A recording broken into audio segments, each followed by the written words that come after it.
Eto na ata mga kaibigan yung sagot sa aking kahirapan dahil yung kaldero ni Magellan ay nakita nga natin dito sa spot na ating nalubugan. Siguro pwede natin itong ibenta kay Boss Toyo. Magkano kaya nga aabutin nito? Kahit bilhin niya lang ito kaibigan ng 2 milyon okay na. Kaldero. At sa ating next dive kaibigan ay eto, napakalapad na danggit. Parang samaral na nga ito sa lapad kaibigan. Ayan punit kang danggit ka. At meron nga akong napansin mga kaibigan na kasama ng danggit etong spider shell kaibigan na talaga namang napakasarap din. Eto nga yung matatawag talaga nating treasure kaibigan dahil napakayaman nga sa samut-saring seafoods yung ating karagatan. Eto pa kaibigan, punit kang danggit ka.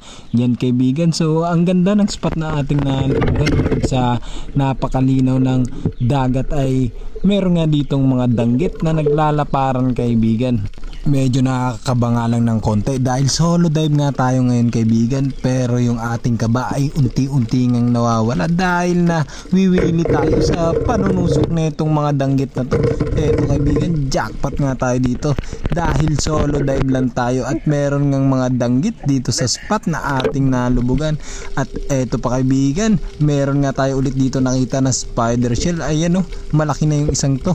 Pansinin nyo mga kaibigan yung shell ng spider shell na to. Pinubuan na nga ito ng lumot sa sobrang laki na nga niya. At sa di kalayuan nga mga kaibigan ay meron nga ulit tayo napansin dito na danggit. Eto, punit kang danggit ka.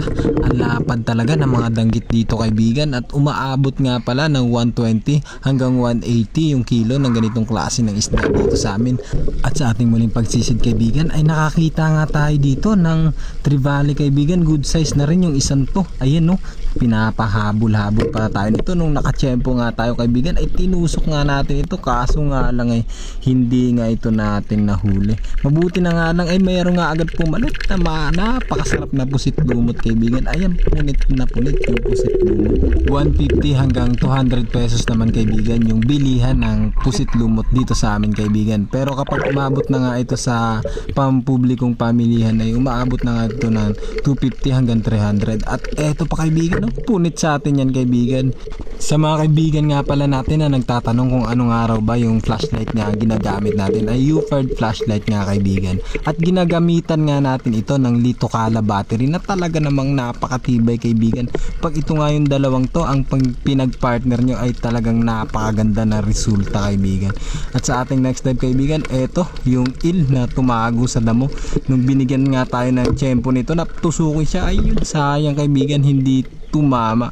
Mabuti na nga lang ay meron agad sumalubong sa atin na bluefin trevally kaibigan. At eto, kala ko nga tuluyan na itong lalayo sa atin. Mabuti na nga lang ay bumalik nga ito at muli ngang nagpahabol.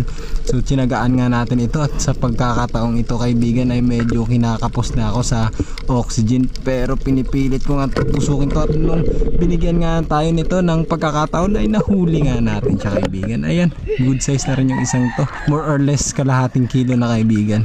At sa ating next dive kaibigan, etong pusit na walang kahirap-hirap na nagpatusok sa atin yan, punit kang pusit ka. So wala nga itong kagalaw-galaw kaibigan nung pinana natin ito at napakaswerte natin dahil hindi na nga tayo pinahirapan ng pusit lumot na to. At meron nga pala itong kasama kaibigan, eto yung kanyang kapartner na humiwalay lang ng konti sa kanya at eto kaibigan, tusok na tusok sa atin yan. So bali hindi natin paghihiwalayin yung dalawang to, ipagsasama natin sila mamaya kaibigan sa kumukulong mantika. Ilalagay ko nga pala mga kaibigan yung battery at flashlight sa comment section kaibigan para sa lahat na mga gustong makascore ay i-click nyo lang yung link kaibigan. At naandito na nga tayo mga kaibigan sa tabi. Eto nga pala yung ating mga nahuli. Nasa 4 na kiluhin kaibigan. Libre na naman ang ating pang-ulam at syempre meron na pa rin tayong pambenta. Alright, sipag at tiyaga lang talaga dito sa Palawan dahil nasa paligid lang yung mga seafoods na to. So kapag may tiyaga talaga ay may masarap na ulam. Alright.